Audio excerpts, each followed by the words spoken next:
Ayan. Thank you, Jesus. Ayan, pwede po bang tayo po tayong lahat, pati po sa ating team online? Thank you, Jesus. Sino po dito ay talagang excited siyang mag-worship kay Lord? Amen. Pwede bang tignan mo si partner mo, sabi mo, partner, bakit ba ako nandito? Alam niyo po ba kung anong purpose kung bakit na-build ang church? Yun ba ay dahil para magsuot ka ng magandang damit every Sunday? Kung makita si Crush sa church? Ay nako! Alam niyo po ba kung bakit na-build ang church? It's for us to meet the Lord. And para ma-fulfill yung purpose natin. At alam niyo po ba kung ano yung purpose natin? Walang sumasagot sa kanila. Ayan. Alam niyo po ba kung anong purpose natin? Ayan. It is to worship and adore God. Amen? Sino dito handa yung puso niya? Yung kaluluwa niya na mag-worship kay Lord ngayon? Amen? Pwede po bang sabihin, I am blessed? Hallelujah. Come on, church, let's worship God in this place. Thank you, God. We worship you, Jesus, in this place. Thank you for the opportunity to worship you. Hallelujah. Come on, we declare this song. You sing. More than I could hope or dream of, you have put your favor in me. One day in the house of God is better than 1,000 days in the world. Come on, declare it by your heart, just sing. I'm so blessed, I can't contain it. So much I gotta give it away. Your love has taught me to live now. You are more than enough for me. You're more than enough for me. Come on, you declare more than enough for me, God. More than enough for me. Hallelujah. More than enough for me. One more time, you declare this song, you sing.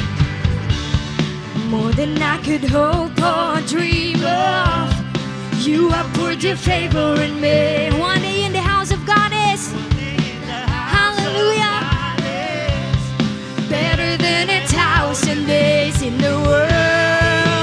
And we declare, I'm so blessed, I can't contain it. So much I gotta give it away. Your love has taught me to live now. You are more than enough for me. So blessed, I can't contain it. So much I gotta give it away. Your love has taught me to live now. You are more than enough for me. You are more than enough, Lord. Thank you, Jesus. More than enough for me. Hallelujah. More than Come on, church. Can we declare this song you sing? Lord, you're more than enough for me. Come on, you sing it by your heart. Hallelujah. Lord, you're more than enough for me. Yes, God, more than enough. Lord, you're more than enough for me. Yes, God, hear our praises. Lord, you're more than enough for me. More than enough. Lord, you're more than enough for me. Lord, you're more than enough for me. Come on, for the last time you declare it. Lord, you're more than enough for me. Yes, God. Lord, you're more than enough for me. Come on, you sing. so blessed, I can't contain it. Thank you, Jesus. So much I gotta give it away. Your love has taught me to live now. You are more than enough for me. I'm so blessed, I can't contain it. So much I gotta give it away.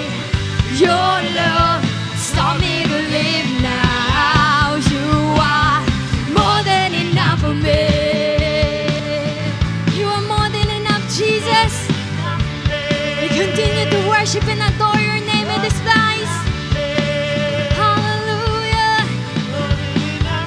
Come on, continue to worship God. To you, let endless praise resound every night and day, and with no delay. Let endless praise resound to you.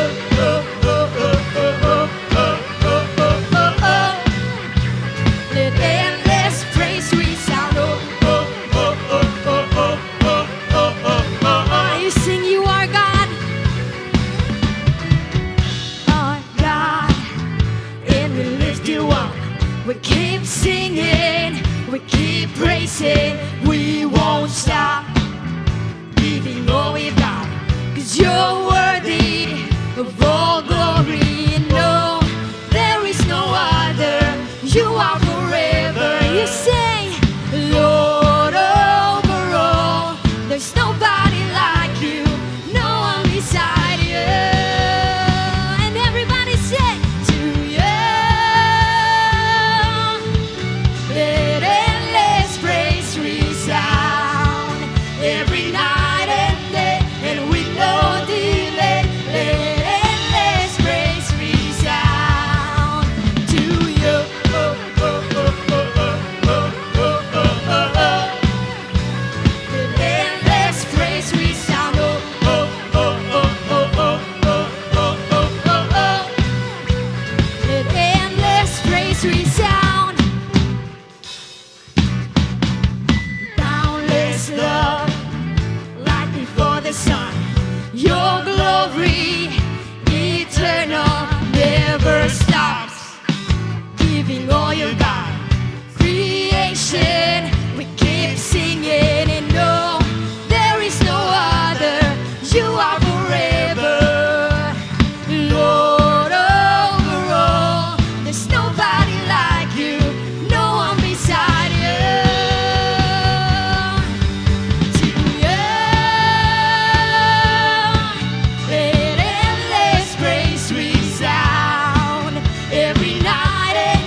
presence. Yes, hallelujah. Sino dito yung talagang nagawa niya yung purpose niya dito sa church today? Amen? Amen. Sige ba, pwede ba natin palakpakan ulit si Lord?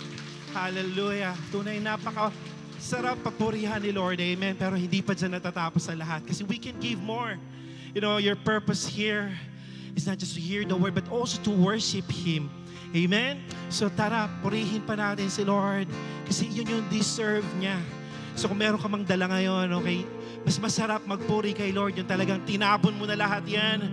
And you know, yung meron kang masayang puso na ibibigay mo kay Lord, yung best worship because that's what He deserved. Hallelujah. Come on. You can just sing your own hymns of praises to Him. Huwag mo intindihin yung katabi mo. Nasaan ka man ngayon? Nandiyan ka online? Or dito ka on-site? Feel free to worship God and feel the presence of the Holy Spirit kasi niyayakap ka niya ngayon. Come on, you adore Him.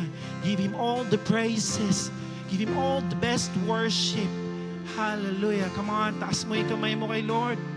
Hallelujah, and worship Him. Oh,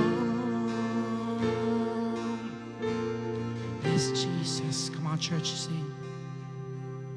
The universe is at your feet, gives you praise evermore. The stars will light the sky for you, and always God be praised. And we sing, the Lord is on high, the Lord is on high. Come on, church, you sing. I adore you. I adore you. And there's none that compares to your majesty, O Lord. I adore you.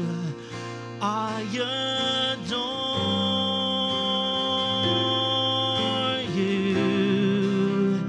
And I stand in wonder of your love. Oh. Yes, Jesus. Come on, church, you sing once again. The universe is at your feet, gives you praise evermore. Stars will light the sky for you. The stars will light the sky for you, and always God be praised. And we sing, the Lord is on high, the Lord is on high, the Lord is on high.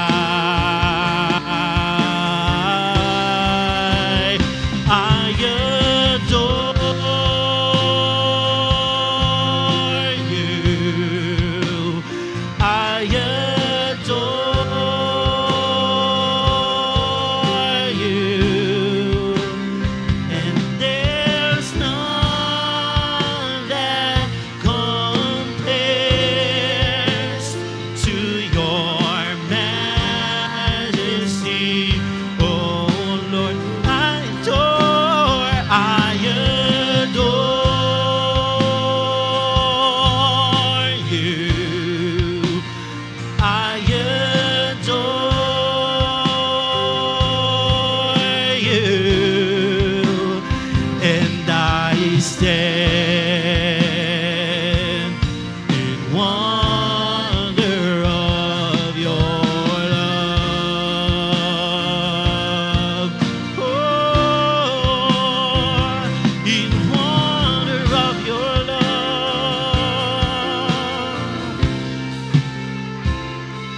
church, you declare now.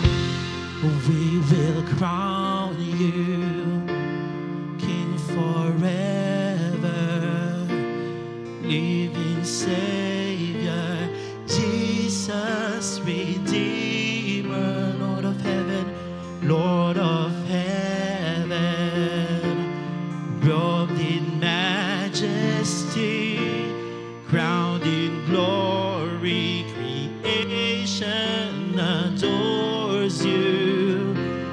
We will crown, come on church, just sing King, King forever, living Savior, Jesus, Redeemer, Lord of heaven, Lord of heaven, robed in majesty, crowned in glory, creation adores you.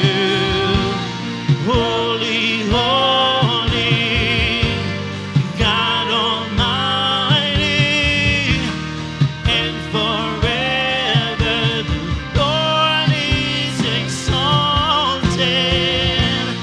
Hear the angels shout His anthem. Ever living God we adore. Holy, holy, holy, oh God Almighty. Oh Lord, forever the Lord is exalted. Hear the angels. Oh Lord, ever living God, we adore you. Come on, church, you sing. I worship you, my God. I worship you, my God. I love you. I love you, oh Lord. Forever I will sing. I will be with you. I'll be with you. Oh, I worship you, Lord. I worship you, my God. I worship you, my God. I love you. I love you, oh, yes, I will sing, oh God, oh, with you, I'll be with you, Lord, I will sing for your name, I adore you, Jesus. Oh God, oh I love you, Lord. Come on, continue to worship Him, because that's your purpose here on this church, to lift up His name. Come on, church. Come on, continue to sing. I worship you, oh God. Hallelujah. I worship you, my God. I worship you, my God. And I love you, oh Lord. And I love you, oh Jesus. I will sing forever. I will be with you. I'll be. Come on, church, you declare. I worship you, my. Everybody, come on. I worship you, my God. And I love you. And I love you. Forever I will sing. Forever I will be. I will be with you. Come on, church. For the last time, you worship. You give your best worship to the Lord. Come on. Worship you. Hallelujah. Continue singing to the one we adore. Yes, Jesus. Hallelujah. Come on, church. Feel the presence of God. Forever I will sing. Forever I will be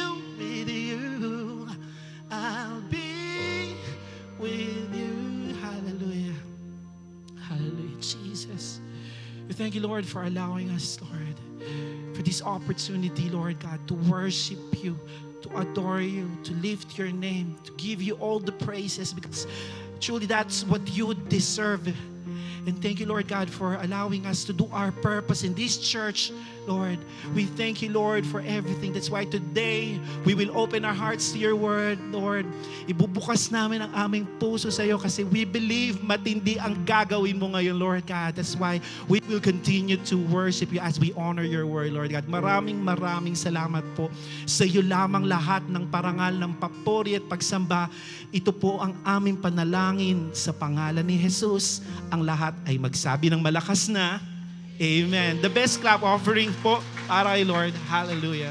Amen! Sige po, bago po tayo umupo, batiin nyo muna yung mga katabi nyo. Sabihin nyo nga po, mapag-alang araw. Parang, ayan, amen. Ayan po, no? Sige po, pwede na po tayo maupo. Ayan. So, meron po muna po ang tanong sa bawat isa po sa atin. So, sino dito yung gusto parati merong kasabay or may kasabayan? Ayan. Yung ayaw mo mapag-isa, meron po ba dito? Ayan. Kunwari po, sa pag-CR, sa pila, o kaya sa gusto nating papasukong school or work. Ayan, no? Sino dito yung gusto merong kasabay parate? Ay, parang wala. Baka siguro kayo yung gusto mapag-isa. Ayan, no? Me time yarn. Ayan. So, masarap po sa pakiramdam na meron po sa ating dumadamay sa tuwing nag-iisa po tayo. Amen po ba? Ayan. So, ganun din po kasi ang naranasan ni Apostle Paul sa giving ng Philippian Church sa kanya. Ayan, no? So, let's open our Bible to Philippians chapter 4 verses 15 to 17. Ayan. So, sabi po dyan, moreover, as you Philippian know in the early days of your acquaintance with the gospel, when I sent out from Macedonia, not one church shared with me in the matter of giving and receiving, except you only. For even when I was in the Thessalonica, you sent me aid more than once when I was in need. Not that I desire your gifts, what I desire is that more be credited to your account. So short background lang po sa binasa natin. So ang sulat na ito sa Philippian Church po is about pagpapasalamat ni Paul sa constant support ng Philippian Church sa kanya. Kahit sa panahong na wala ng ibang tumutulong kundi yung Philippian Church lang. Although Paul was contented kung anong meron siya, still in-express niya pa rin po yung gratefulness niya sa Philippian Church for their support and sharing the troubles na meron sa kanya. Amen. Ayun, no? So sa verse na binasa natin, makikita natin kung bakit ba sobrang thankful si Paul sa Philippian Church. At dahil kasi po ang pag-support nila kay Paul is actually pag-support sa gawain ng Diyos, kaya ito nagpapatuloy. Ayan. At bilang isang church, ayan, paano ba natin susuportahan ang gawain ng Panginoon gaya ng Philippian Church? So unang-una po, decisive giving. Sabihin mo nga, decisive. Ayan. So nung pinalis po kasi si Paul sa Macedonia, ang Philippian Church lamang po ang tumulong sa kanya. So hindi sila pinapakita ng action na ito na hindi nakasalalay sa iba ang giving nila. So hindi po sila sumasabay lang sa trend, pero decisive sila magbigay. Ayun. So the idea is, maiba mang magbigay o hindi, magbibigay pa din ako. Sabihin mo nga sa sarili mo, magbibigay pa din ako. Ayan, amen. So parang ganito po, no? Kung yung iba tumigil na magbigay dahil tapos na yung phases of name mo, pues ikaw hindi. Ayan, no? Patuloy ka pa rin magbibigay kahit anong mangyayari para sa gawain. Dahil alam mo, nagagamitin ni Lord yung giving mo sa gawain para sa Kanya. Amen po ba? Ayan. So ang pangalawa naman po is devoted giving. Sabihin mo nga, devoted. Ayan. So nung nasa Thessalonica po si Paul, patuloy siyang tinulungan ng church tuwing nangangailangan siya. Sa panahon kasi natin ngayon, marami na nagsisettle na nakapagbigay naman na ako, hindi ko na kailangan mag-tithes. Nakapag-tithes naman ako last month. Ba't kailangan ko po mag-tithes this month? Di ba? Nakapag-tithes naman ako, para saan pa yung offering? O kaya pwede naman, nilibre ko naman yung ka-churchmate ko, yung pastor ko, para saan pa yung tithes? Hindi ko na kailangan yan. Ayan, kapatid, hindi po yan yung devoted giving. Like the Philippians, na tuloy-tuloy ang pagbibigay, we are challenged by God's word by giving our tithes and offering faithfully.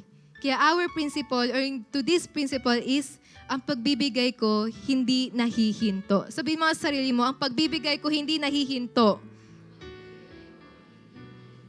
Amen. Because you devote yourself to give consistently without any fail. Kahit habang nag-exist ang gawain para sa Panginoon, patuloy kang magbibigay. Amen po ba? Ayan. So, balikan po natin yung sabi sa verse 17 kanina. So, sabi dito, not that I desire your gifts. What I desire is that more be credited to your account. So, hindi dahil gusto ni Paul or yung mga leaders natin na makareceive ng gifts, but they desire yung makareceive ng credited yung church. It means nilulook forward nila kung ano matatanggap ng church dahil sa kanilang generosity and kindness. Remember, hindi tayo magiging mahirap kung tayo ang nagbibigay. God will never be our debtor and we can never outgive God. Ano mang ibigay at gawin natin para sa Panginoon at para sa Kanyang kaharian, pagpapalain niya tayo. Amen po ba? Ayan. So walang lugi sa taong nagbibigay sa gawain ng Diyos. Ayan. Pagpapalain niya, in fact, nag-i-invest pa yung mga taong ito dahil hindi papayag si Lord na hindi pagpalain ang mga decisive and devoted na giver. And that's why, and let us remember this, and also our title is, Our Giving is for God's Kingdom. Sige po, palakpakan po natin Panginoon. Ayan, no? So before we pray po, I just want to share my short testimony lang po. So when I started po my journey kay Lord last 2021, naging consistent po ako sa pagbabalik ng tithes kahit hassle po. Kasi that was pandemic and wala po akong GCash noon, so nakikigamit pa po sa friend ko. Pero little did I know, hindi lang pala yung pag-send ng money yung magiging problema ko about giving. So last January 2022 po, last year lang po, my family got scammed. So make the story short po, nanakawan po kami ng pera, including po yung pera ko po and yung guardian ko po. Ayun. Pero thankfully is, hindi naman po lahat is nakuha. Pero syempre gabi pa rin yung sakit, yung panghihinayang na nanakawan ni pera yon. Pero I didn't stop sa pagbabalik. Why? Because I know God's grace. I know na magpro-provide si Lord para sa amin. And praise God po dahil sa patuloy nagpagbabalik, yung family po namin never naranasan mawalan totally. Ayan po. No? So nakakaahon pa po kami kahit papano. May pambayad ng bills and other expenses. And did you know po, not to brag but to share God's goodness. So the same year nung na-scam po kami, yung fund po namin para sa 18th birthday ko po is ginamit po namin to give relief goods sa street people sa Triangle po. Ayan po, no. We just want them to know na kahit mukhang walang-wala na, still mag-provide si Lord, gaya nung ginawa sa amin. And the most exciting part po, the same day nung birthday ko po mismo, may tumawag po sa akin. So sabi nila, natanggap daw po sa scholarship na in-applyan ko po. Kung saan, bayad na po yung buong tuition fee ko po sa buong college years ko po. Amen. And that was the time din po na in-appoint na ako ni Lord sa campus na yun to win souls and make disciple. Ayan. And right now po, I'm a second year college po. Meron na po kami napag-retreat na 2 sa kaklase ko po. At patuloy pa pong nagwi-win at nagbabalik sa Panginoon. Ayan po, no? So, sige po, palakpakan po ulit natin ang Panginoon. Ayan, amen. Ayan, so paalala lang po, ang ating tithes po ay pagbabalik dahil kay Lord yan. Ang ating offering po ay generosity. Pinibigay po natin yun after ibigay yung tithes natin. And our pledges and love gifts po ay usapan niyo po ni Lord. Ayan, no? So binibigay ito after mo faithfully ibigay ang tithes and offering mo. Mga kapatid, huwag natin panghinayang ang pagbibigay sa ating simbahan. Dahil when we support God's work, God supports our work too. Amen po ba? Kaya let's be decisive and devoted in our giving. Ayan po. Sige po, I encourage everyone to stand up po and let us pray po. Ayan, sige, hallelujah. Yes, God, Lord, truly nga po kayo po'y dakila, mabuti, Panginoon, sa aming buhay. Lord, we thank you for this day, for reminding us that we need to be decisive and devoted sa pagbibigay, sa pagbabalik namin sa inyo, Panginoon. And I pray, Lord God, sa bawat isa nandito na patuloy nagbabalik, patuloy nagiging faithful, Panginoon, pagpalain niyo pa po sila, oh God. And sa mga tao pa po, Lord God, na hindi pa po kaya, let your blessing be upon them, Panginoon, provision be upon them, oh God, in Jesus' name. And kayo nga po ang tumilos sa bawat buhay ng bawat isa dito, Panginoon. We love you, Lord God. We praise you, we worship you. In this we ask and pray.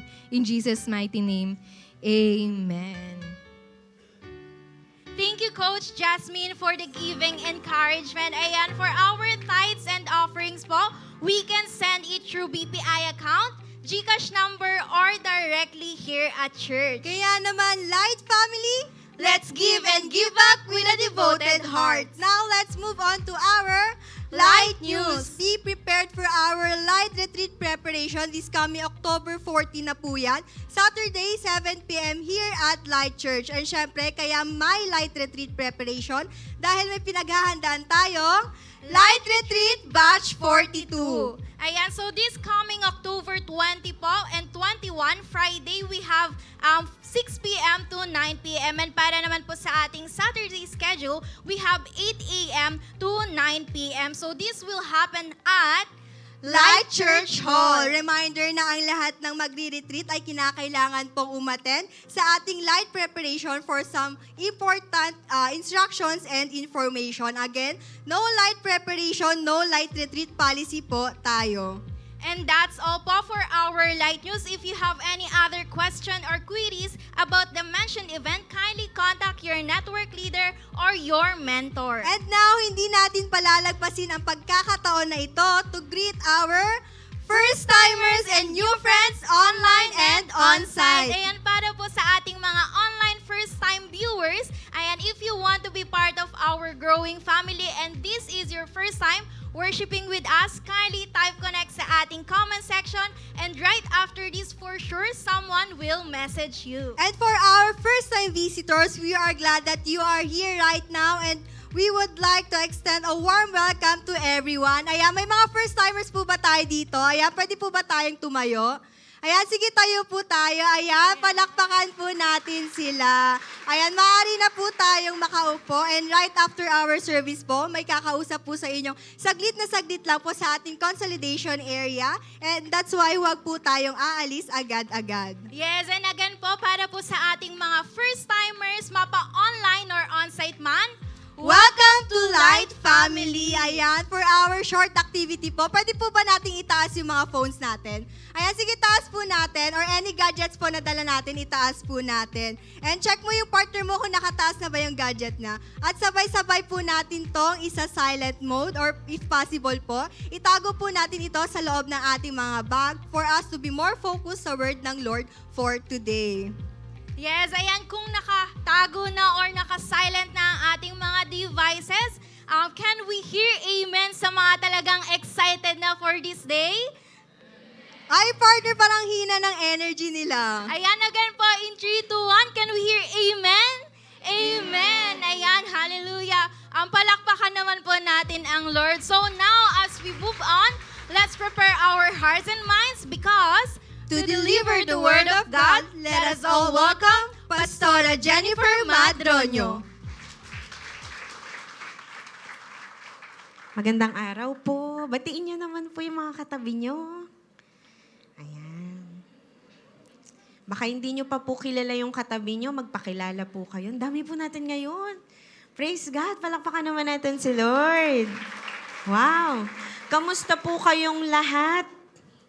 Kamusta po ang mga inubo at sinipon? Magaling na ba ang lahat? Parang ang dami nagkasakit ngayong linggo na to, no po? Pero mabuti po ang Panginoon kasi nandito po tayong lahat. Now, isang loving reminder lang po na kung kayo po ay inuubo, sinisipon, mag-face mask lang po para hindi mahawa ang katabi, okay? Sino po dito ang excited po kayo nung napunta po kayo ngayong araw na ito dito sa church? Amen. Alam niyo po, nag-conduct po kami ng survey patungkol sa iba't ibang reasons kung bakit pumupunta ang bawat isa sa simbahan. At eto po yung resulta, share ko po sa inyo. Out of 135 respondents, ang sabi po ng 16.2%, sila raw po ay nagpupunta sa simbahan because of belongingness or home. Yan. Kayo po ba isa dyan? Okay, meron naman po nagsabi, 25.9% said, para daw mag-praise and worship. Wow, sino po yung ganyan din? Amen. At meron naman po 38.5% na nagsabing to know Him and His Word. And 2.2% said, dahil ito raw ang kanilang purpose. Wow. So may dalawang tao na yun ang tingin niya sa pagpunta sa church. Okay? 14.1% ang nagsabing commitment niya daw yon at service kay Lord. Kayo po ba isa dyan? Amen. Salamat po sa dalawang. 14.1% ba yon? Okay. 11.8% ang nagsabing gusto niya raw magpaayos or personal growth. Yan. Kayo po ba isa dyan? Amen. Meron naman po nagsabing, ito, 30.4% ang nagsabing to fellowship with fellow believers. Yan. Pumunta ka ba dito para makasama yung katabi mo? Amen. Yung mga nandirito lang. Okay. Next, 6.7% ang nagsabing to rest. Ayan, para magpahinga. Mukhang ito po yung mga nakadikit sa mga dingding natin. Sa mga poste natin, tapos maya-maya nagpapahinga na. Ibang pahinga po yun. Okay? Next, 11.1% ang nagsabing, presence ni Lord. Wow, Christian. Okay, next, 8.8% ang nagsabing, gratefulness. Sino po ang pumunta dito dahil nagpapasalamat ka kay Lord? Amen. And ito naman, 4.4% ang nagsabing to ask forgiveness. Mukhang may 4 na taong humihingi ng tawad ngayon.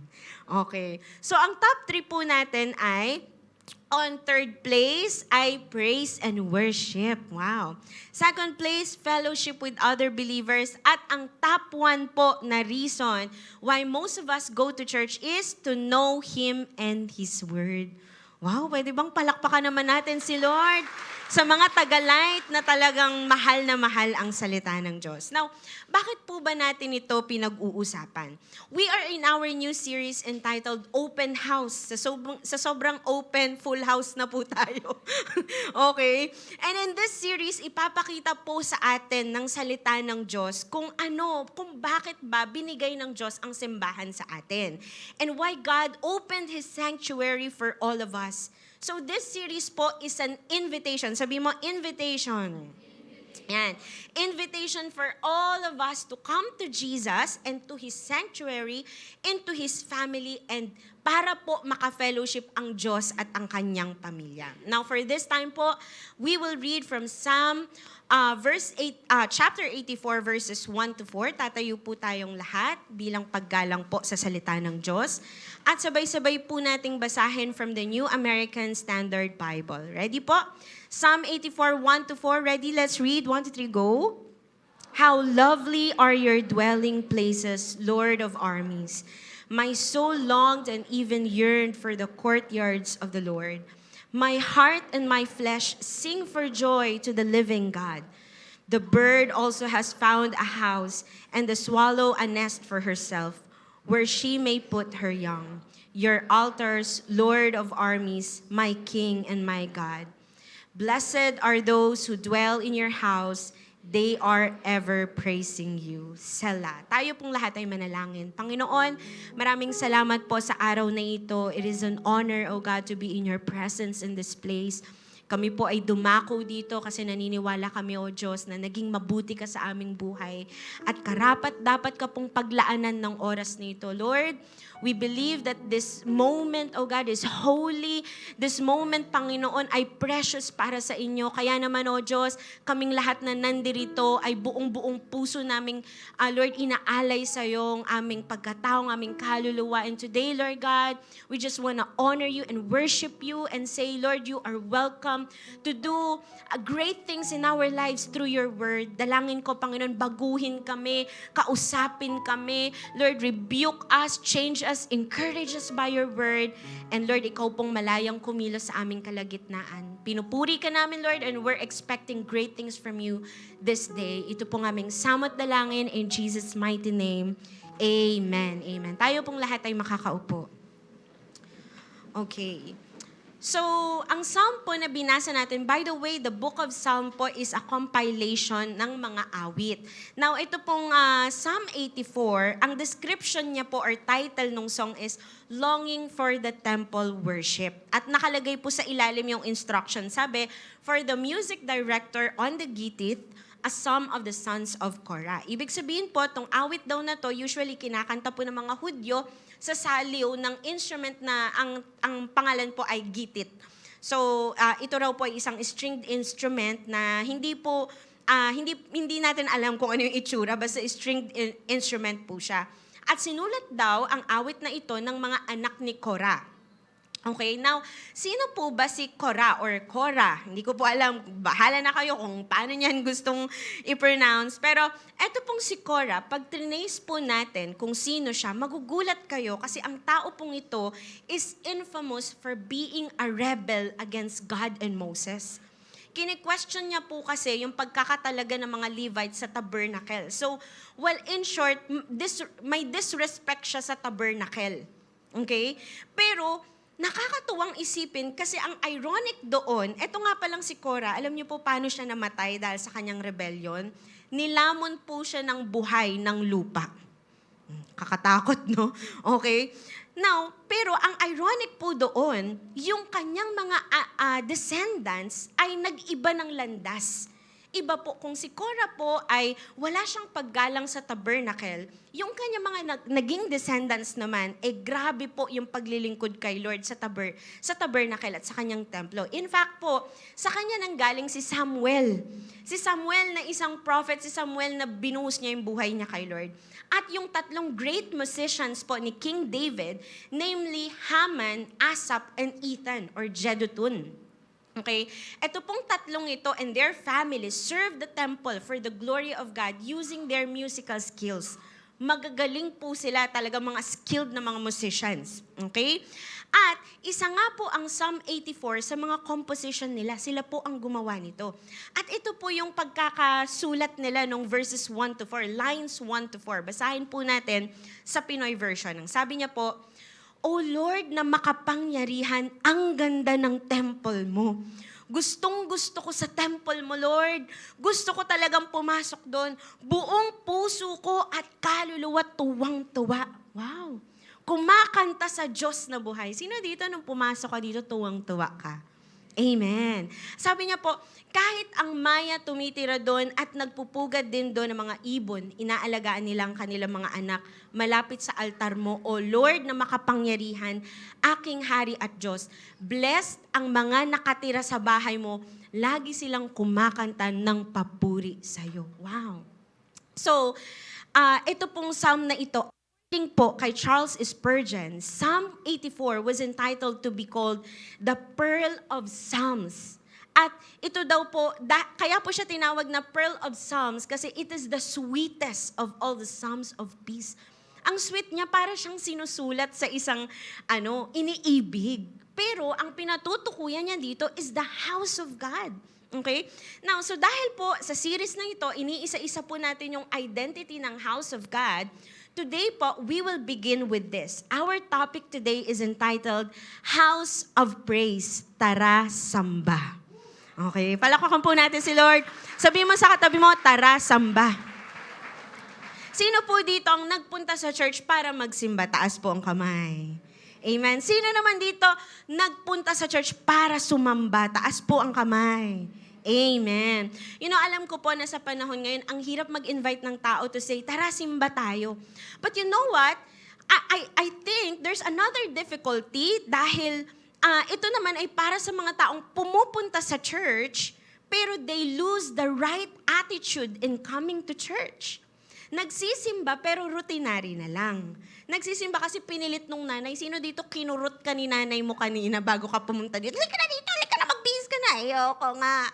Diba? Meron naman dahil chine-check yung attendance. Meron dahil wala siyang choice. Okay? Or dahil Sunday, nakaugalian na. But you know what? When we lose the right attitude in going to church, it's not going to church. Hindi siya samba. Tama ba? It's just another place na pinuntahan mo nung Sunday na yun, nung araw na yun. So ang pag-uusapan po natin is this. Ano ba dapat ang attitude natin bilang mga worshipers sa pagharap sa Diyos at sa kanyang tahanan? Let's talk about the attitudes of a worshiper towards God and His house. Are you ready? Lahat ng ready, pumalakpak ng malakas kay Lord? Amen. Number 1 na attitude po is the appreciation. Sabi niyo po, appreciation. Ang sabi po ng mga awit, sabi niya, Lord na makapangyarihan, ang ganda ng temple mo. Sa English, sabi niya, how lovely are your dwelling places. Sino dito, umaakyat ka pa lang sa hagdan, sabi niya, how lovely. O baka yun naman, ang taas naman. Sino yung gano'n, or hindi makapagsalita kasi hinihingal. Okay. You know, one attitude of a worshiper is yung drawn siya, attracted siya sa house of God. Yung nadodrawn siya, hindi siya napapalayo, pero lumalapit siya. Kagaya nung psalmist, sabi niya, ang ganda. Now, sa karamihan po ng mga translations, ang ginamit po is how lovely. But you know what? Sa King James Version po, ang ginamit na word is how amiable. Or how amiable. Kayo na rin bahala kung paano nyo ipopronounce. Basta amiable. Okay? Now, the word amiable po is hayadid in Hebrew. Na ang ibig sabihin po is well-beloved. Okay, minahal, napamahal. Ibig sabihin po, makinig sa akin maigi, etong psalmist, hindi lang siya basta nagandahan sa lugar. Napamahal siya sa tahanan ng Diyos. Na-in love siya. Are you here? Naunawaan po ba? At hindi lang po siya natuwa sa physical aspect, but napamahal siya even sa Diyos at sa tahanan ng Diyos. And the idea is the public place of worship is dear to the heart of a worshiper. Malapit sa puso niya ang house of worship at ang house of praise. Now, though God cannot be contained in a place po, ang Diyos po ay Diyos. Hindi siya nako-contain sa isang lugar. We cannot box God. Hindi natin pwedeng sabing, oh Lord, dito ka lang ha, dito ka lang. Hindi po nako-contain si Lord sa isang lugar. Pero nag-designate po ang Diyos at inalaw po ni Lord yung kanyang mga deboto, yung kanyang mga worshiper na mag-allot ng isang meeting place kung saan sila nag-gather para doon nila sambahin ng Diyos. And God allowed it. Because the house of God is a symbol of covenant. Yung may strong devotion, may tender love para sa bahay ng Diyos. Kaya po, ang mga tao na mahal si Lord, nadodrawn sila, na-appreciate nila ang house of God. Now, speaking of house of God, sa Bible po, maraming references about the house of God. And let me explain the difference. Kasi baka nababasa nyo po ito, tapos nami-mixed up natin.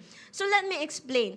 Sa Old Testament po, makikita nyo yung tabernacle or temple. Tama ba sa mga nagbabasa na sa Old Testament? Yung tabernacle po or yung temple po, from the ancient times pa, ang mga tao talaga, nagbi-build talaga sila ng mga temple para sa kanilang tinuturing na Diyos.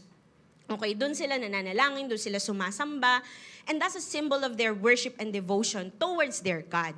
Now, ang Israelites po, nag-start silang magkaroon ng tabernacle during the time of Moses. Inutos po ito ng Diyos. It is a symbol that God's presence is among them. And then, sa panahon ni David, ginawa itong temple. Pinasok doon yung Ark of the Covenant, kung saan sinisimbolize na yung presence ni Lord mananahan sa kung saan naroroon ang mga Israelita. And so, since then, nung binild ni Solomon ang temple dahil sa order ni David, at na-accomplish niya po ito, simula nun, yung mga tao, pumupunta na sila sa Jerusalem para sumamba kay Yahweh, sa Diyos ng Israel. Okay? Yun po yung temple.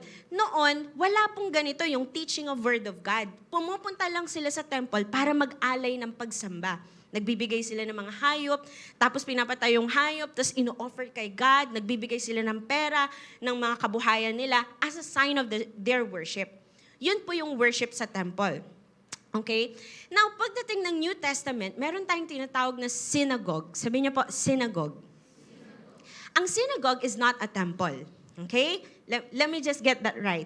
Hindi po temple yung synagogue, but it is a place sa New Testament kung saan nag-gather yung mga tao para makinig ng Word of God. Parang yung ginagawa natin ngayon. Okay? So, just like sa Luke 4:20-21, si Jesus po pumasok sa synagogue, binasa niya yung Isaiah, at ang sabi niya, "Today, this scripture is fulfilled in your hearing." So, tinuturo po ng isang teacher yung pong Word of God sa mga pumupunta sa synagogue. Okay? So, yun naman po yung synagogue. Alright? Now, fast forward po tayo sa pagkakabuild ng church. Now, third po na description ng house of God is the church. Sabi niyo po, church. When Christianity came and Jesus established it, He called the gathering of the believers as a church. Not the building ha, hindi po yung building. But the church is the gathering of the called out ones, ecclesia. Hindi siya isang building, kundi yung pagtitipon. Now, nung first century po, wala pa silang ganitong simbahan. Nagtitipon lang po sila sa mga bahay-bahay, yung mga Kristiyano, yung mga kilala si Christ. Fast forward to 3rd century AD, nakakilala po ang isang emperor na nagngangalang Constantine. At naging dominating po ang Christian religion at sinuportahan po ng gobyerno ang kanilang religion. So in 4th century AD po, it was the great era of church buildings and basilicas. Doon pa lang nagkaroon ng mga building. Okay? Sabi ni Constantine, ay ayoko ng mga templo ng mga Jerusalem, mukhang Hall of Justice. Pagawa tayo ng mga basilika, yung mga parang mga palasyo. Kaya po nagkaroon ng mga ganyang mga churches. Yung may mga dome, yung mga magaganda. And so it began an era kung saan ang mga Kristiyanong tawag na nila sa mga church building, church. Kaya pag may nakikita po kayo, di bang mga simbahan, di ba, dumadaan kayo, tapos nagaganon kayo, sabi nyo, yan yung church, yan yung simbahan. Pag nakikita nyo yung Light Church, yan yung church namin. You're talking about the building. But actually, makinig po sa akin maigi. Ang point ko po is, throughout time, devoted worshipers desired a designated place kung saan sila sasamba. But actually, the church is about the attitude na may pumupunta doon kasi may gustong sumamba. Are you here? It's not a restaurant and it's not a sinehan. Napapasok yung mga tao tapos mag-e-expect sila ng entertainment. No. It's the attitude of worship when they come in. That's why they appreciate the house of God. Na-appreciate nila ang house of God dahil sa attitude na pupunta sila doon para sumamba. Now, tama ba? Hindi ka naman pupunta sa isang lugar na hindi mo na-appreciate? Meron ba dito, sabi mo, tara nga, pumunta nga tayo doon kasi ayaw na ayaw kong pumunta doon? Meron bang ganun? Wala naman, tama ba? At hindi mo ituturing na bahay mo yung isang lugar na hindi mo maintindihan kung bahay o ano. At hindi mo na-appreciate. Kagaya kapag, di ba, pag umuwi ka ng bahay, ano ba tong bahay na to? Bahay ba to o bodega? Yung ref nasa CR. Yung washing machine nasa kwarto. Yung mga tsinelas, yung mga medyas nasa paligid, para mga ahas, kung saan nyo nilalagay mga damit ninyo. Di ba? Ganyan yung mga nanay natin, di ba?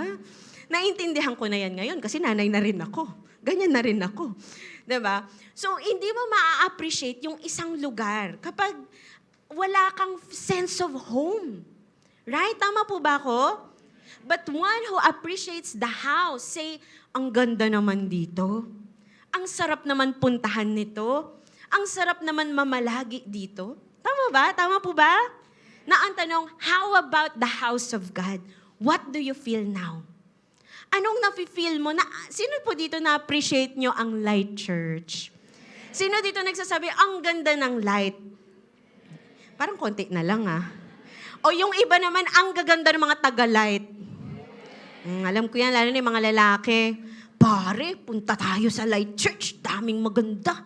Punta ka pa lang sa pintuan. Kaganda ng mga ushers nila doon. Maligawan nga.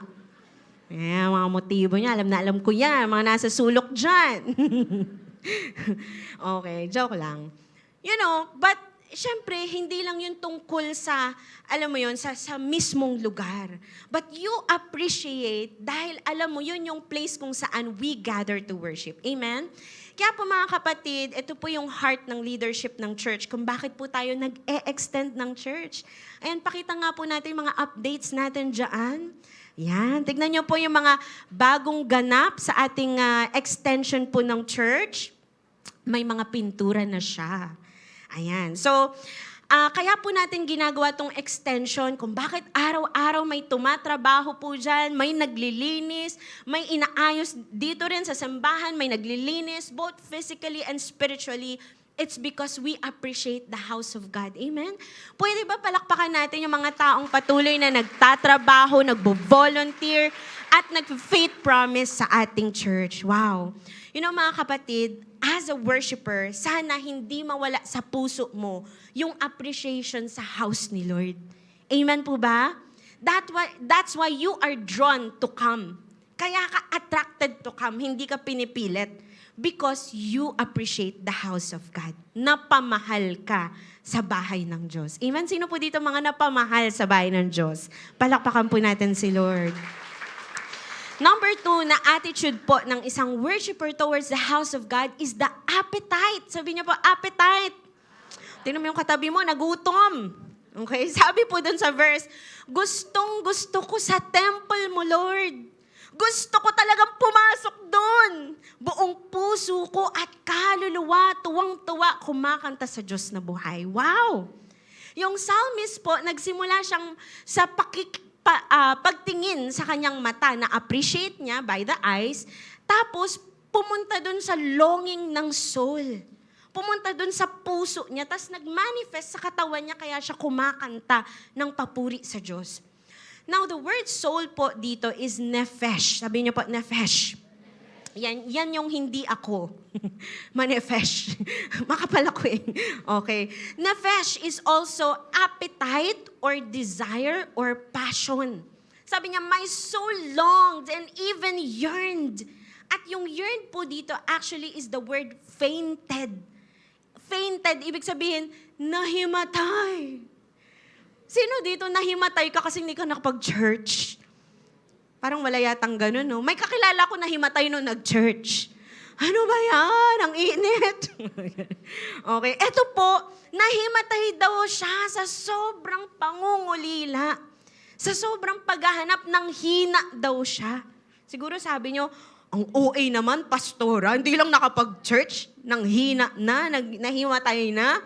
Okay, well, actually po, the psalmist here expressed deep desire, turned into an appetite nang parang naglulong siya ng pagkain. Na nangihina siya kapag hindi nakakain. Sino po dito nangihina pag hindi nakakain? Amen. Sino naman dito nangihina kasi kain ng kain? Ayan, sinasabi ko sa inyo. So that's the yearning. Yung naghahanap ka at kapag hindi mo yung nakuha, nanghihina ka. So when we say appetite, it talks about hunger. Sabi niyo po, hunger. Lalong nagutom yung katabi mo. Okay? Baka mamaya chicken na yung tingin niyo sa akin, ha? Okay? Hunger, it's the feeling of wanting or needing something to be satisfied. Ito yung tinatawag na insatiable yearning. Ibig sabihin, hindi siya masasatisfy hanggat ma-fulfill. Are you getting my point? Andiyan pa po ba kayo? And alam niyo po ba, it's also holy love sickness. Alam niyo po ba yung word na love sick? Sino dito na love sick na? Yung pag di mo siya nakita, miss na miss mo siya talaga, para ka magkakasakit. Para ako magkakasakit. Di ko siya nakita ng isang araw. 2 araw, 3 araw, 1 week na, mamamatay na ako. Sino pa yung ganun? Yan. Sa umpisa lang yan. Pag mag-asawa na kayo, wala nang ganyan. Nasisick ka na pag nakikita siya. Kakasakit yata ako, nakikita ko yung asawa ko. Hindi, joke lang po. Tuwan-tuwa yung mga nanay, nakaka-relate. Hindi, baka ayaw niya na mag-asawa, ha? Joke lang yun. Okay, so pag sinabi pong holy love sickness, it means miss na miss mo ang church. Amen? Naranasan niyo na ba yun? Yung nagkasakit ka kaya hindi ka makapag-church, miss na miss mo mag-church. Lalo na po ng pandemic tayo, no? Sabi, nakakamiss naman mag-church. Nakakamiss yung may mga kasama ako. Tama ba? So, ganun po yung nararamdaman ng psalmist dito. May matindi siyang appetite. Kaya po, nung nasatisfy yung appetite na yon, nung nakita niya raw po ang house of God, ang sabi, tuwang-tuwa daw siya. As in talagang he's singing for joy. Yung sing for joy po dito is ranan in Hebrew, and it's also translated as cry out with joy. Meaning a ringing cry. Ibig sabihin po nito yung ang ingay-ingay sa sobrang saya, shouts of joy. Meron po ba sa inyo yung katabi nyo kanina? Ang ingay-ingay niya, ang saya-saya niya. Habang nagpe-praise and worship. Tapos gusto mo nang sikuhin, ang ingay naman itong katabi ko. Kala mo, siya lang yun nandirito sa church. Nagbayad din ako. Tama ba? So, ganun daw po yung nararamdaman ng psalmist. Nakakabinging ingay kasi sobrang saya niya daw. Yan po ang appetite ng isang worshiper. So, the house of God now becomes a house of praise. Kaya napupuno daw ng papuri yung simbahan. Kaya raw po napupuno ng saya. Hindi siya house of mourning. Hindi siya yung pag pumupunta ka, lagi ka nalang umaatungal dahil sa mga, Lord, dami kong utang. Yung pumupunta ka sa church dahil gusto mo lang mag-release ng emosyon, wala naman pong masama. Kaya lang kung lagi na lang gano'n, di ba, yung nagmumukmuk. Yung house of God, naging place of mourning na siya. Hindi na house of praise, house of burden na siya. Yung pag nakikita mo yung church, ayan na naman yung church. Simba day na naman, ano na namang isusuot ko, may team na naman. Diba? Hindi po ganun. But, it's a house of praise, excited kang magsaya dahil alam mo mabuti ang Diyos sa iyong buhay. Amen? Palakpakan po natin si Lord. Alam niyo po ba kung ano ang opposite ng appetite? Gusto niyo po bang malaman? Sabihin niyo po, ano? Ayan. Ang opposite po ng appetite is inappetence. Ibig sabihin po, walang gana. Dislike, distaste, detest, displeasure, aversion, disgust. Yung ganon. Ganong disgust. Okay, kinabahan ba kayo? Okay. Naalala ko na nagbuntis ako kay Gianna. Yung paglilihi ko, wala akong gustong pagkain. Nag-a-avert ako sa food. Talagang maamoy ko pa lang yung kawali. Tapos may mantika, tapos may bawang. Ayoko! Daddy, doon kayo mag-ano kaya yung asawa ko doon nagluluto sa kabilang bahay. Kila mama. Kasi ayoko talaga ng amoy ng bawang. Okay, ganun po yung pakiramdam ng inappetence. Yung nasusuka ka, nakikita mo pa lang, naaamoy mo pa lang, diring-diri, allergic. Yan. Meron ba dito allergic sa church? Hindi sa katabi mo, ha? Okay? Yung marinig mo pa lang yung church, allergic ka na, church tayo, hey! Kayo na lang, hey! Kayo na lang dyan, huwag niyo na ako isama dyan, naku! Mga ganun pa. Gigil na gigil, narinig lang yung church. Kaya kapag i-invite pa yung alam ko na yan. Mga ganun. Tama ba? Or, nasa mall ka, pag nakakita ka ng mga taga-church, yung kunya nagpe-pretend ka na hindi mo kakilala. Nasa escalator kayo, biglang napalingon ka sa kabila. Allergic sa mga taga-church. Iwas na iwas, kala mo magkakasakit. Meron po bang ganon? Sana wala naman, no? O di kaya naman, nag-church ka pero yung kating-kati ka na umuwi. Talagang, pagka-amen, nandoon ka na sa baba. Kasi nagpe-pray ka na sa baba, thank you, Lord, I receive. The Lord bless you, I receive. The Lord be gracious unto you. Tumatawa, kasi siya yun. Joke lang. Okay. Ito po yung inappetence. Diring-diri, iritang-irita. But, another meaning of inappetence is this, indifference. It means lack of interest, unimportance. Hindi ito yung nandidiri, hindi ito yung galit na galit or naiirita, allergic, hindi. Pero ito po yung meh emoji. Alam niyo po yung meh emoji, yung meh. Church, Yun po yun, okay? Ito po yung walang pakialam. Walang pakiramdam. Walang concern. Mawala man or andyan, hindi importante. I can live without it. Mag-church man ako o hindi, walang mawawala sa akin. Mag-church ako o hindi, okay lang, church? Okay. Church kayo? Okay. Church tayo? Sige. Okay.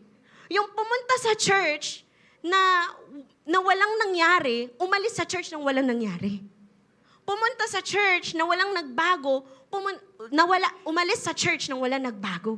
Yun po yung ibig sabihin ng inappetence, indifference, walang pakiramdam.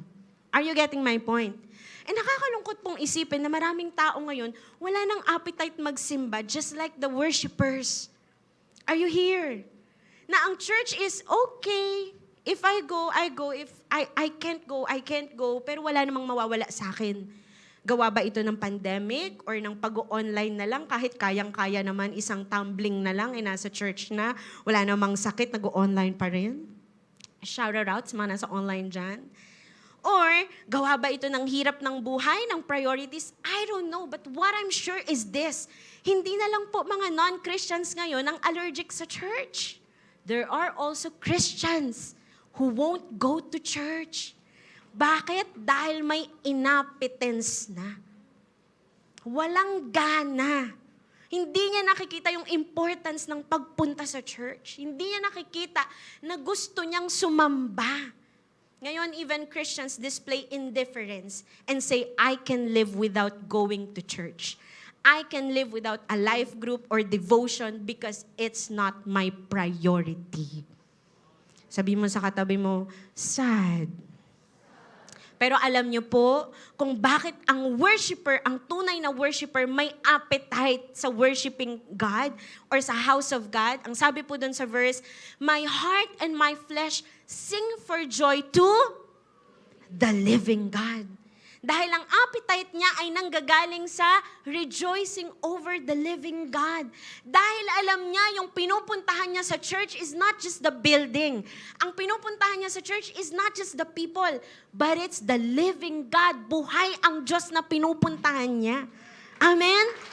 Hindi siya pumupunta sa Diyos na kahoy lang, semento lang. Hindi siya pumupunta sa Diyos na hindi siya sure kung makikinig o hindi.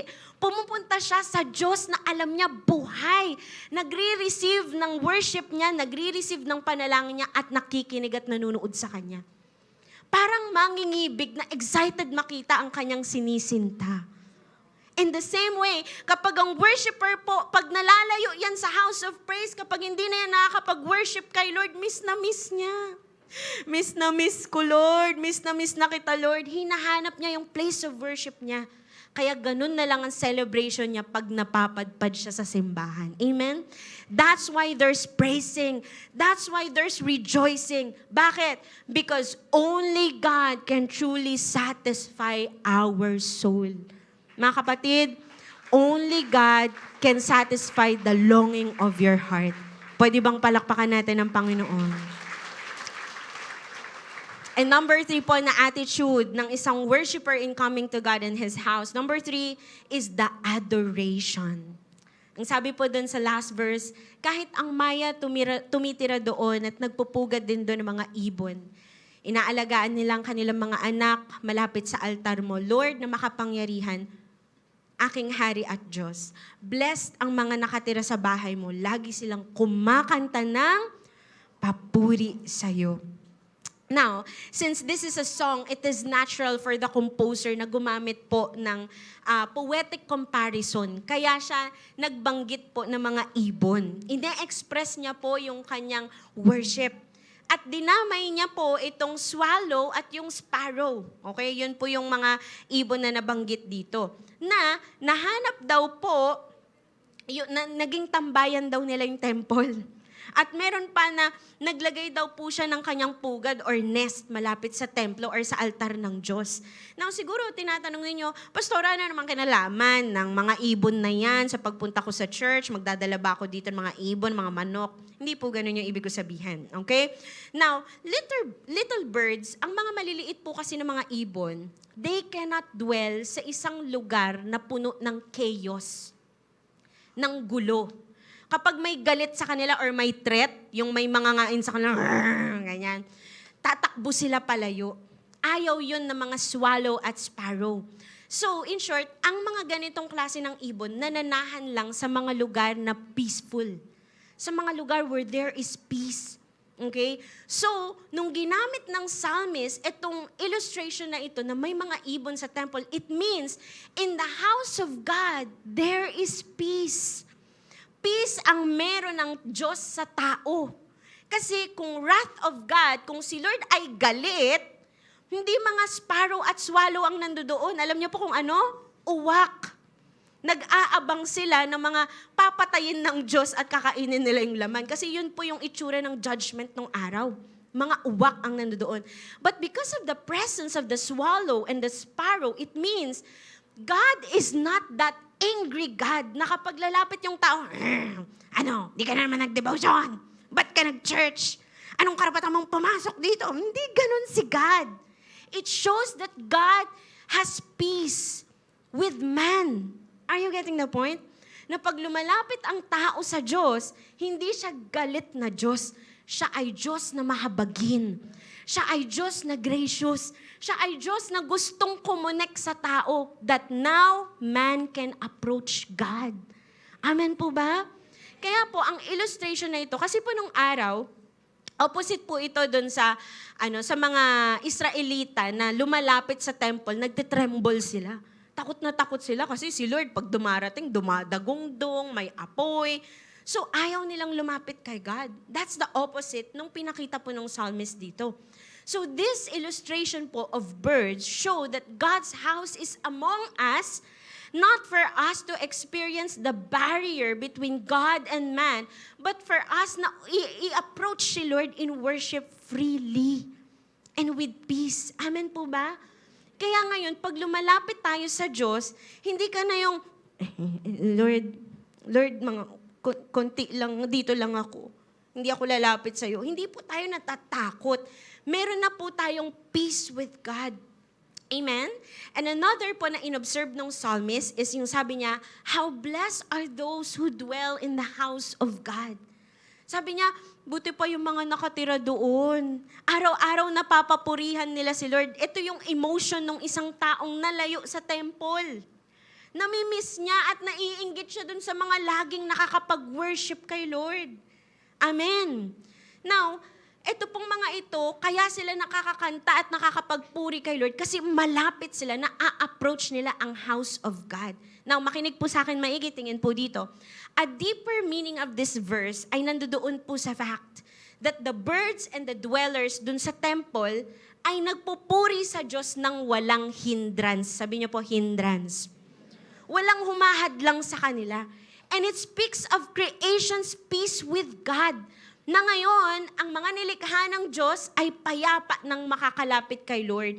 And in fact, in the same chapter, but in verse 10, ang sabi po ng psalmist, better is one day in your courts than 1,000 elsewhere. I would rather be a doorkeeper in the house of my God than dwell in the tents of the wicked. Wow! Sabi niya, mas okay pa na nandoon ako sa bahay ng Diyos kesa kung saan ako napapadpad. Mas gusto ko pa maging usher, maging doorkeeper, kaysa doon ako manirahan sa mga masasama. Alam niyo po, in the Old Testament times at sa mga Jews, only ceremonially clean people can come before God. Ibig ko sabihin, yung mga nilinis nila yung kanilang sarili, hindi sila nagkasala, sila lang yung nakakalapit sa kabanalan ng Diyos.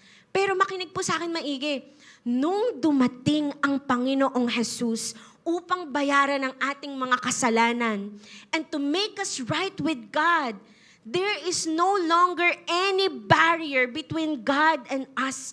Kaya nga po may tearing of veil. Kaya po nawasak na yung nagaharang sa Diyos at sa tao. Dahil ngayon, there's no more barrier because of Jesus Christ. Pwede na tayong lumapit at sumamba sa Kanya freely. Amen po ba? Pwede ba nating palakpakan si Lord? Remember po, meron pong isang conversation si Jesus sa Samaritan woman. Ang sabi ng Samaritan woman, hindi ako makapunta dun sa temple nyo sa Jerusalem eh. Pero sabi po ni Jesus dito sa Samaritan woman, sabi niya, woman, believe me, a time is coming when you will worship the Father neither on this mountain nor in Jerusalem. At ang sabi niya pa po in verse 23, "Yet a time is coming and has now come when the true worshipers will worship the Father in spirit and in truth, for there are the kind of worshipers the Father seek." 24, "God is a spirit and His worshipers must worship in spirit and in truth." Sinasabi ni Jesus, darating yung time, hindi na lang sa Jerusalem kayo sasamba. Pwede na kayong sumamba kahit saan. Actually, nangyari na po dahil kay Jesus. Amen? Kaya tayo may local church dito sa Light Church. Kaya kahit nagde-devotion ka, pwede kang mag-worship kay Lord sa bahay nyo. Amen? Kaya sa life group, nag-worship tayo. We can worship God even at work, sa business natin, pwede sa school, kahit saan tayo mapadpad, kahit nasa jeep ka, pwede ka mag-worship kay Lord. Amen? Huwag lang masyadong malakas kasi baka mapagkamalan ka. Pero depende rin sa'yo. Okay? Ibig sabihin nun, kapatid, ngayon wala ng hindrance. Wala ng hadlang para sumamba tayo kay God. Now, ang tanong, if this is so, bakit may mga taong hirap pa rin mag-worship? Pag nasa church, yung parang hirap na hirap lumapit kay Lord, nahihiya ako. Bakit ang hirap? Bakit may taong hirap na hirap sumamba? You know, the answer is with the issue of peace. Peace with God. Ang taong hirap sumamba ay walang peace sa Diyos. Ibig ko sabihin, hindi siya okay kay Lord. Si Lord, okay na siya, binibigyan na siya ng grace, pero siya ayaw niya pa rin lumapit. Okay? Ayaw niyang i-approach si God. May issue sa peace. Either ang tao na ito, hindi niya pa alam yung salvation through Jesus Christ, na siya'y mapapatawad sa kasalanan, nilinis siya ng dugo ng Panginoong Hesus, or ito yung mga Kristiyano na hindi makalapit kasi may habitual sin. May secret sin na ayaw isuko. Ayaw pa rin mamuhay para sa Panginoon. Ayaw ibigay, kumbaga ayaw ipaayos ang buhay kay Lord. Amen? Instead na lumapit, lumayo. Alam mo, may atraso ka, lumayo instead na lumapit. Walang peace. And because of this, we lose our adoration. Instead na i-adore mo si Lord, ang paglalapit ka, parang, Lord, sorry, hindi ako worthy, sorry. Sorry ka lang ng sorry. There's nothing wrong with saying sorry. Pero repentance is, tinatawid ka niya mula sa pagiging sinner into worshiper. Suddenly, after mo mag-repent, napupuno ka ng pagsamba kay Lord kasi pinatawad ka niya. Lord, thank you, nilinis mo ko. Lord, thank you, gracious ka. Lord, thank you, binago mo ko. Lord, thank you, inayos mo ko. Nata-transform yung buhay ng isang tao pag lumalapit sa Diyos. Kapatid, hindi tayo nababago ng paglayo. Because only God can really change our hearts. Amen? Remember this, sin brings guilt and condemnation, kaya hirap ka makapag-worship. Di ba? Pag may kagalit kang, hirap mag-worship. Lalo na galing kayo sa away ng asawa mo bago mag-church. Tapos katabi mo pa siya. O di kaya naman, yung naasar ka sa jeep dahil kung lahat na lang ginawang station. Sabi mo pa sa driver, di mo ba alam, taga-Light Church ako, magsa-service pa ako. Ang hirap, di ba? Yung may bit-bit ka bago ka mag-worship kay Lord. Kaya tayo nahahadlangan. Kaya pagdating sa church, yung countenance natin bagsak. Yung uupo ka sa isang sulok, tapos, Tapos pag sinabing, tignan mo yung partner mo. Bagsak yung countenance. There's no adoration. There's no praise going on. Wala nang rejoicing. Ninakaw yung pagsamba because of sin and all the hindrance. Kaya mga kapatid, a true worshiper comes before God in humility. Ang paglapit ay humility. Amen? Yung paglayo, pride yun. When we come in repentance, knowing that God is gracious to forgive us, He changes our hearts and lives. Kaya dahil may Christ, may freedom at may peace na tayo in worshiping God. Amen? Sino dito mamaya magpapaminister kay Lord para makapag-worship siya ng buo? Palakpakan po natin ang Panginoon. Thank you, Lord. Dito po ako magtatapos. You know, mga kapatid, the house of praise is just a house. It's nothing but just a building and a mere religion kung wala etong tatlong na-observe or tatlong binanggit nitong psalmist. Ang sabi niya sa verse 1, O Lord na makapangyarihan, Lord Almighty. Panginoon na pinakamakapangyarihan sa lahat. You know, a church is just a building kung hindi natin ina-acknowledge that the Lord Almighty is there. But we come to church, we worship God because we know that we're worshiping ang Diyos na pinakamakapangyarihan sa lahat. He is omnipotent, He is sovereign. Siya ang sinusunod ng armies ng heaven. Siya ang may ultimate power over nature, over nations. Amen? And even over spiritual beings. In verse 2, ang sabi ng psalmist, O living God, Diyos na buhay. Buhay na Diyos ang pinupuntahan natin. Amen? Hindi tayo pumupunta sa Diyos na hindi nakakarinig, but He receives our worship. But most of all, He is, in verse 3, ang sabi po ng psalmist, our King and God. Aking hari at Diyos. Meron ng sense of ownership, my King and God. Amen? It means my personal relationship. Mga kapatid, hindi tayo lumalapit sa hari at sa Diyos na random lang. Sino pinupunta mo dyan? Ayun yung Diyos ng nanay ko. Ayun yung hari ng tatay ko. Na-invite lang ako nung kaibigan ko, Diyos ng kaibigan ko. No. Pumupunta ka sa church kasi you know ang pinupuntahan mo is my King, my God, may personal kang relasyon kay Jesus. At ang pinupuntahan mong Diyos, mahal na mahal ka. Kilalang kilala ka, may care sa'yo, may relationship sa'yo, binantayan ka all throughout your life. May covenant ka sa King and God na ito, and so you render worship and service. Nire-respeto mo siya, wini-worship mo siya, pero may personal kang relasyon sa Kanya. Amen? Sino po dito maraming natutunan? Palakpakan uli natin si God. Thank you, God. Ito po yung application natin. So let's go home with this application. Number 1, come to God's house with an attitude of a worshiper. Can you say to yourself, I am a worshiper? Kapatid, pag pupunta tayo sa church, alisin natin yung entitlement natin. When you come to church, you don't say, I am a manager. I am a business owner. I am a doctor. Kahit na mukha akong doktor ngayon. I am an attorney. Dapat ayusin niyo yung pagtrato niyo sa akin. No! When we go to church, we say, I am a worshiper. Iisa lang ang title nating lahat dito. We are worshiper. At mga kapatid, you lose a big and essential part of you when you forget na isa kang worshiper. Kapag tumigil kang sumamba, may nawawala sa'yo. May nangihina sa'yo. May nawawalang gana. Amen? Why? Alam niyo po kung bakit? Because you are made for worship. More than anything else, your purpose is worship. Lahat ng title mo, iiwan mo dito sa lupa. Pero eternally, you are a worshiper.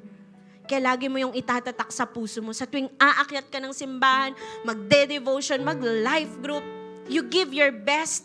Excited ka with appetite, with joy, and desire to adore God. And that's the difference. Kung bakit hindi lang tayo pumupunta sa church to get benefits. Amen?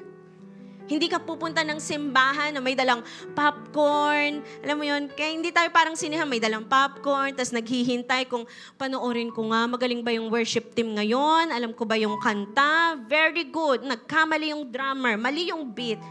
Hindi ka pumupunta sa church at sasabing, hindi ako nakapag-worship, nakakagigil yung worship team. Wait lang. Your worship is a reflection of your heart. Hindi ka mapipigilan dapat ng external factors kasi in the first place, kaya ka pumunta dahil sasamba ka. Amen? Hindi ka rin pumunta dito para panoorin yung preacher. Amen? Sino kaya yung preacher ngayon? Yung matabang pastora na maliit. Ayoko yun. Hindi ka nandito para ma-entertain ng preacher, ng MC. No. Alam niyo po, higit sa lahat, kung sino po ang nanunood sa atin? ang Diyos. You're not here to be entertained. You're here kasi pinapanood ka ni Lord paano ka mag-worship. Ano ang puso mo ngayong nandirito ka at nakaupo ka dyan at mamayang tataas mo yung kamay mo? You are a worshiper. Amen po ba? Kapag pumupunta ka sa church, hindi ka na pipilitan, gusto mo yon kasi sasamba ka. Number 2 na application, come to God's house with an anticipation for God Himself. Sabihin niyo po, I worship the one true God. Most of all, ang pinupuntahan mo ay si God. Hindi lang yung kanyang tahanan, but si God. You're meeting with God. Kaya may appetite ka, kaya may longing ka sa puso mo. Kasi alam mo, si Lord lang magsasatisfy ng soul mo. And also, a worshiper acknowledges who God is and what He has done. Kung sino ang Diyos at kung anong ginawa niya sa'yo. Sino dito may ginawang mabuti sa'yo si Lord? Sino dito provider si Lord sa'yo? Sino dito healer sa'yo si Lord? Sino dito naniniwala, kaya ka buhay ngayon, kaya ka may pamilya, kaya ka may shelter, may trabaho, may kabuhayan, dahil kay Lord. Then worship Him for who He is and what He's done. Because He is the Lord Almighty, King of Kings, Lord of Lords, Sovereign God, over all. Amen? Worship God. Worship is about what God did and who God is. It's not about feeling good. Ay, nakapunta ako ng church, I feel good. No, it's not about feeling good. It's about worshiping God, ano man ang sitwasyon mo. May problema o wala, you worship God. Because alam mo, ano mang mangyari, bahala si Lord sa buhay mo. Amen? Palakpakan po natin si Lord. Are you ready to worship God? Are you ready na sumamba? Tara, samba na ba? Amen. Can you close your eyes?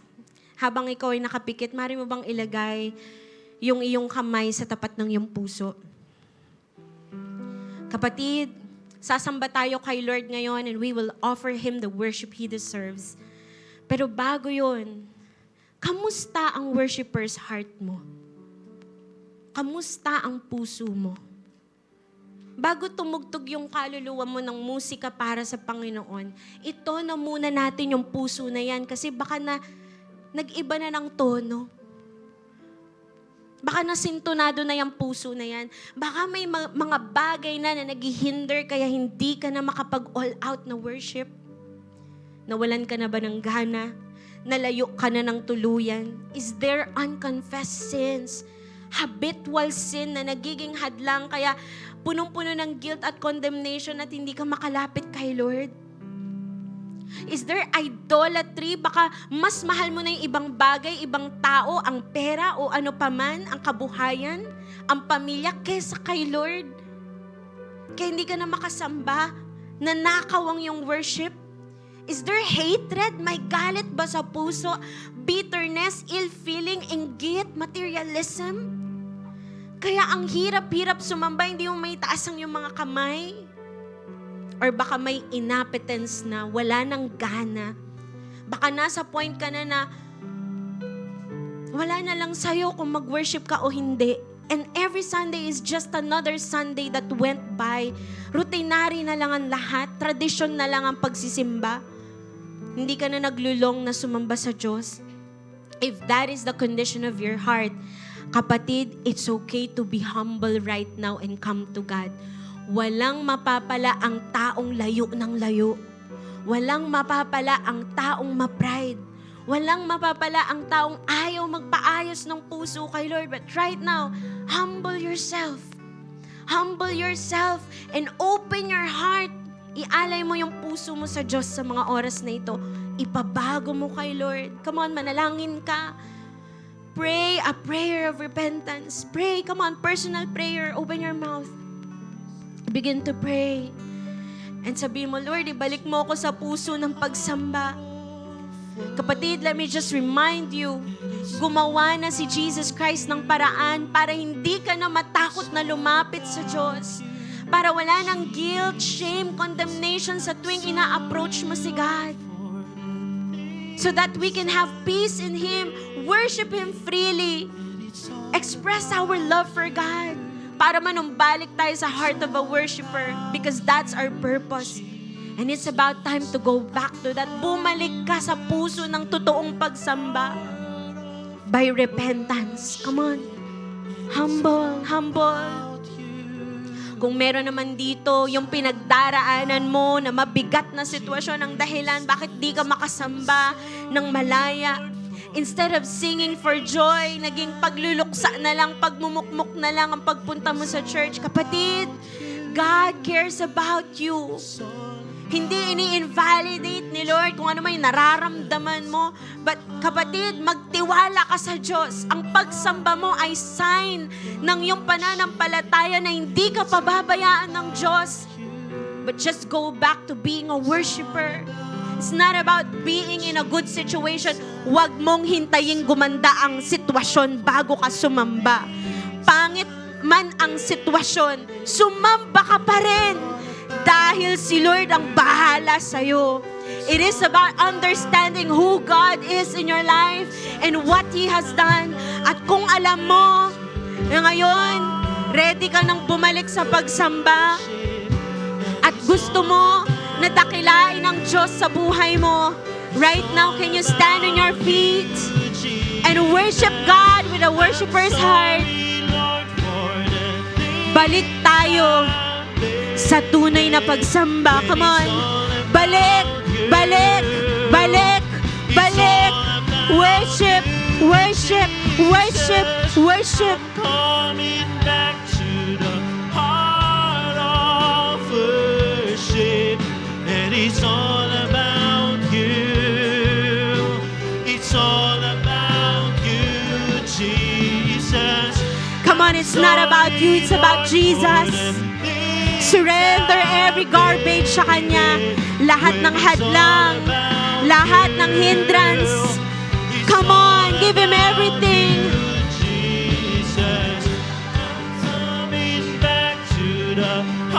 Meron ditong nanlamig sa pagsamba. Balik sa alab ng pagsamba kay Lord. Balik ka sa muling pagsasaya sa presensya ng Diyos. Sorry, Lord, for the things I made. When it's all about you, it's all about you, Jesus. Come on, go back. Go back. Go back. Kung may ninakaw sa'yo na pagsamba, your adoration of God, ask mo si Lord na ibalik niya sa'yo yun, yung appreciation mo sa house of God. Maybe natatabunan ng mga conflicts. Come on, go back. You ask for a new appetite for God and bring Him more than a song. Higit pa sa awit mo, puso mo ang ibigay mo kay Lord. Come on.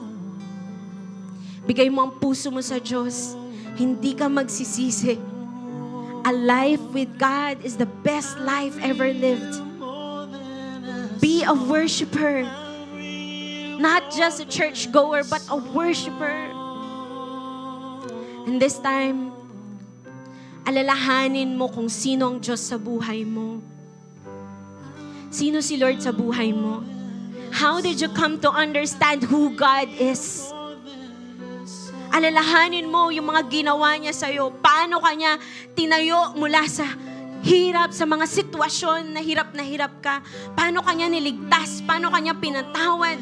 Paano kanya sinustain? Come on, who God is for you? Lord Almighty, our God and King, living God. I want you to know that we are worshiping a one true God, a true God, a living God na nagre-receive ng worship. If you understand who God is, how worthy ang Diyos ng pagsamba, kung gaano siya kaganda, kung gaano siya kabanal, kung gaano siya kakapangyarihan. Come on right now, worship Him as you raise up your hands. This time, can you give Him the highest praises and worship? Hayaan mong yung mga bibig na yan ay magsalita at umawit ng mga magagandang salita na para sa Diyos. You, my God. Hayaan mo na ang kaluluwa mo ay sumamba sa totoong Diyos, nag-iisang Diyos ng iyong buhay.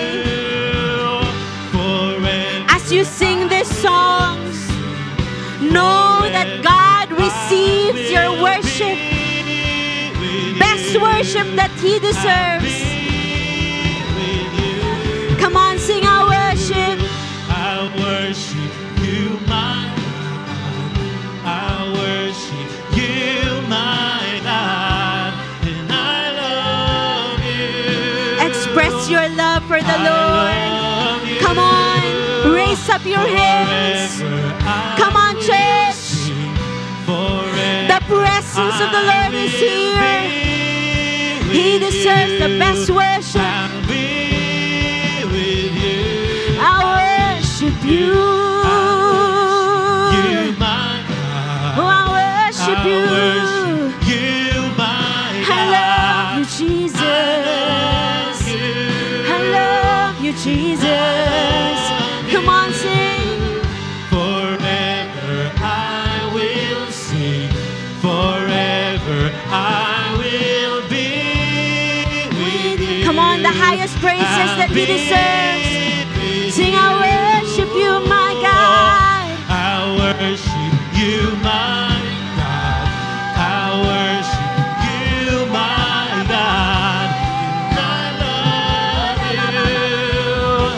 And I love you. Forever I will sing. Forever I will be with you. I'll be. Come on, sing a new song to the Lord. Sing your own song to Jesus. Lift His name.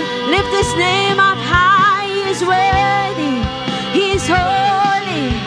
He is worthy to be praised. We worship you, God, Almighty King. Oh, sing, I worship you. I worship You, my God. I worship you, my God. I love you. I love you.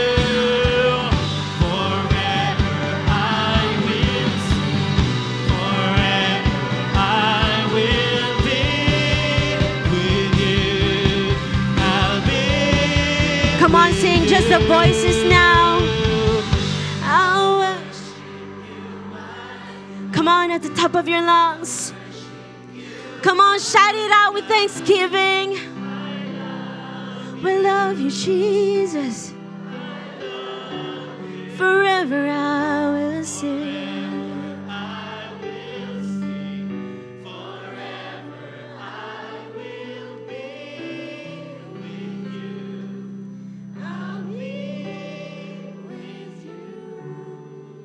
Thank you, God, for the honor of worshiping you in this place, in the house of God, with the fellowship of the believers.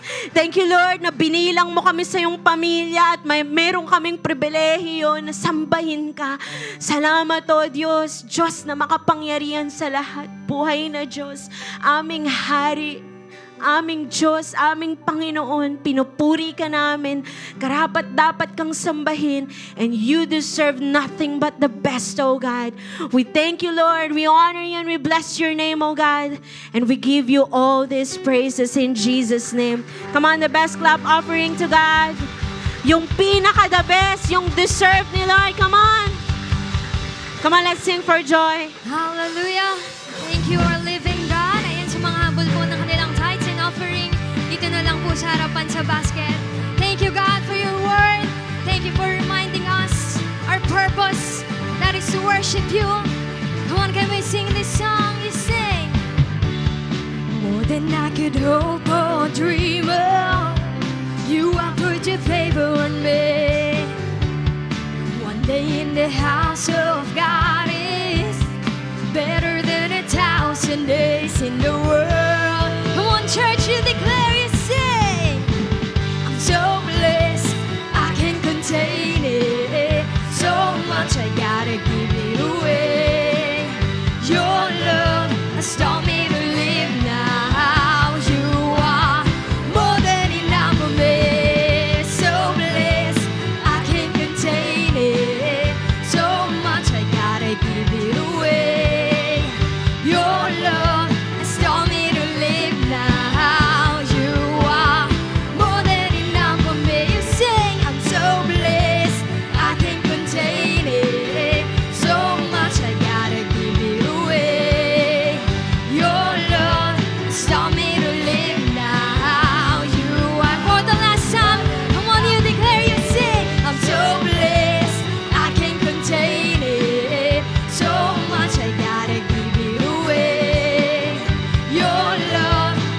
Sige po, yung pinaka-the best na palakpak para kay Lord. Hallelujah. Thank you, Jesus. Na bago po tayo mag-close in prayer, gusto ko lang po kayong i-update. Ito na po yung mga changes, yung mga pagbabago po sa ating renovation sa kabila. Ayan. Amen. Okay, and ayan po, habang pina-flash yung pictures, gusto ko lang din pong ipaalala sa bawat isa na tuloy-tuloy pa rin po yung pagbibigay natin ng ating faith promise. Okay, by the way, ang ating pong tinakdang time na talagang makukumpleto natin ang lahat is sa first week po ng November. And sa mga hindi pa po nakakakuha ng kanilang faith promise, meron po tayong mga available na tickets dyan po sa ushering. Ginagawa po natin ito because sama-sama po nating ina-appreciate ang House of God at nagtutulong-tulong po tayo. And also, sa mga gusto po mag-volunteer na maglinis every Saturday, you are welcome to do so. Magtulong-tulungan po tayo na pagandahin ang ating simbahan. Amen? Are you excited po, lalo na sa mga magla-life group this week? Amen. Sige po, taas po natin kamay natin sa Panginoon. Let's thank Him. Come on. Mari mo bang pasalamatan si Lord sa lahat ng ginawa niya sa iyo sa buong linggo, sa araw na ito? Hallelujah. Oh, you are so good, God. You are gracious and loving, God. Salamat po, Panginoon, sa iyong pag-iingat, sa iyong provision, sa favor, sa wisdom, sa kalakasan, lalong-lalo na po sa buhay. Salamat, O Diyos, dahil lagi mong pinapakilalang yung sarili sa amin. Salamat din, Panginoon, na patuloy mo kaming binabago ng inyong salita. And today, Lord, sa lahat ng aming natutunan, help us, O God, na lalo pa po kaming maging masigasig sa pagsisimba, sa pagla-life group, pagda-devotion. At Lord, di lang kami, kundi Lord, gusto namin yung pamilya at mga kaibigan namin, madala din namin sa house of God. Excited kami, Lord, kasi alam namin may gagawin kang matindi sa amin this week as we apply your word. Lord, continue to bless everyone in this room. Dalangin ko nga po, O Diyos, na patuloy niyong samahan ang bawat isa sa mga may karamdaman. Dalangin ko po ang kagalingan in the name of Jesus. We rebuke any virus. Lord, ingatan niyo pong bawat mga naririto, Lord God, lalo-lalo na po ang aming mga kabataan, mga babies namin, Lord God. May you protect them, O God. Lord, ingatan niyo rin po ang aming mga kabuhayan, Lord, sa mga nagtatrabaho, nag-aaral, nagbe-business, sa mga nasa tahanan. Ikaw pong mag-ingat at ikaw pong magbigay ng kalakasan at ng patnubay mo sa bawat isa. We thank you, Lord God, and Lord, help us na lalo kang ipakilala sa mga taong nasa paligid namin, O Diyos, at maging pagpapala sa iba. Hallelujah. Come on, receive the blessing of the Lord. The Lord bless you and keep you. May His face shine upon you. May He be gracious unto you and give you peace. The favor of the Father, the grace of the Lord Jesus, and the fellowship of the Holy Spirit be upon you. In Jesus' name, amen. Amen. God bless you po. See you po next Sunday at magkamayan po tayo.